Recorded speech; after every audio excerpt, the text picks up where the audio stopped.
Welcome back, everyone. Dan Hodges is with us today, naturalist at Johnny Appleseed Metro Park District, talking about a topic I love this topic. You're talking a little bit about owls, and there's only specific kinds that we might see here in Ohio, right?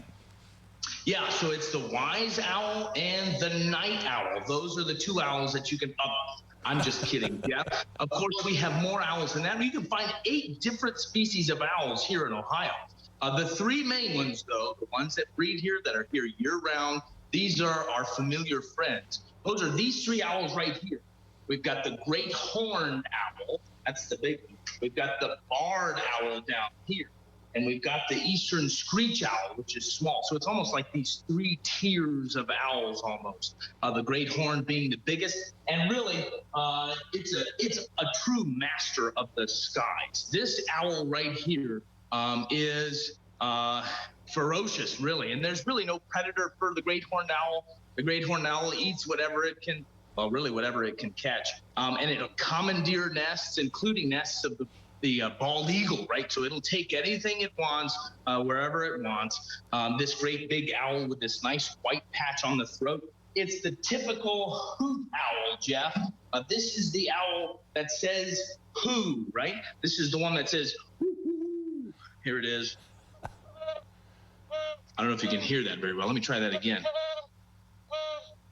So there you go. That's the horned owl, this wonderful hoot owl, basically. The second largest is the barred owl, which is a really cool owl, probably my favorite. This barred owl, it's named for the bars on its body, its chest mainly, these vertical stripes, B-A-R-R-E-D, not barn. Barred. The barred owl, though, really cool animal. Frequently seen in the parks if you're ever out and about looking for owls. This is a really cool, really dark eyes, very soulful, a wise old bird. This one says something just a little bit different, Jeff. This one doesn't necessarily say who like we typically think of. Rather, it says kind of who cooks for you all. Okay. You can try this at home. I think everybody should try this at home. You got to kind of make a big space in your mouth, kind of pucker your lips a little bit. Move this down to the back of your throat, so it sounds like this. A little bit like that. I know you're going to make fun of me here. No, Jeff. that's impressive. I'm impressed. Well, listen to the barred owl sound. Here you go.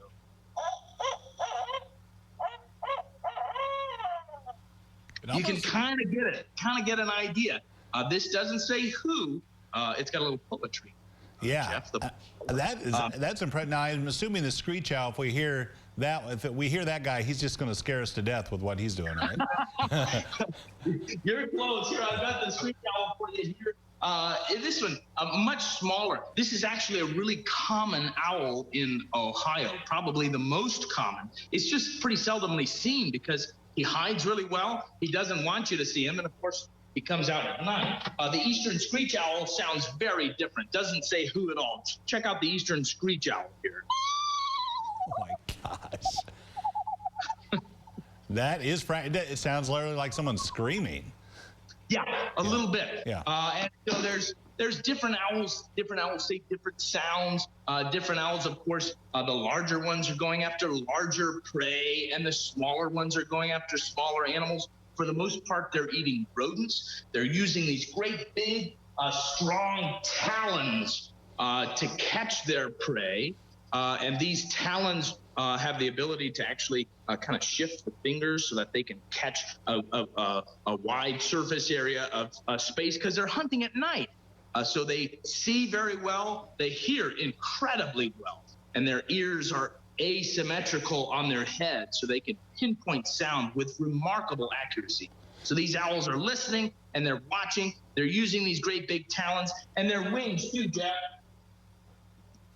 Their feathers are incredible. And of course, you can't see this on my little camera here, but these feathers are fringed and very soft, which is different than other birds' feathers.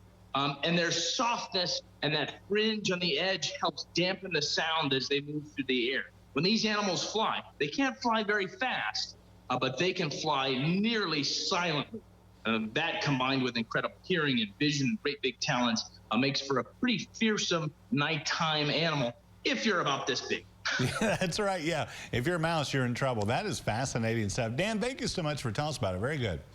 Hey, thanks for having me. Don't forget to get outside and look for these owls. It's a great time of year to do that. And if you can mimic those calls, sometimes they'll call back right here in the winter. So maybe give it a try. And just don't act like you're a mouse or anything. All right. Thank you, Dan. Appreciate it. We'll be back after